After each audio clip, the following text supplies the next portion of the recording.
Menejment bu har qanday kompaniyaning muvaffaqiyatini belgilaydigan asosiy yo'nalishdir. Aynan menejerlar jamoani boshqaradi, ish jarayonini yo'lga qo'yadi va kompaniyani rivojlantiradi. Bu yo'nalishda o'qisangiz, menejer bo'lim boshlig'i yoki loyiha rahbari bo'lib ishlaysiz.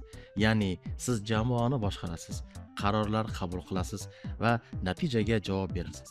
Menejerlarga deyarli barcha sohalarda ehtiyoj bor. Kompaniyalar, banklar, xizmat ko'rsatish sohasi va hatto xalqaro tashkilotlar ham yaxshi menejerlarni har doim izlashadi. Daromad o'rtacha 5 milliondan boshlanadi. Tajriba bilan 15-25 milliongacha chiqadi.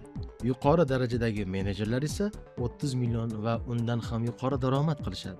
Karyera davomida siz oddiy menejerdan boshlab bo'lim boshlig'i va keyinchalik kompaniya rahbari darajasiga chiqishingiz mumkin. Shuningdek, o'z biznesingizni boshlamoqchi bo'lsangiz ham menejment ilmi sizga yaxshi natija olib keladi. O'qish davomida siz jamoani boshqarish, biznesni rivojlantirish, strategik fikrlash va to'g'ri qaror qabul qilishni amaliy tarzda o'rganasiz.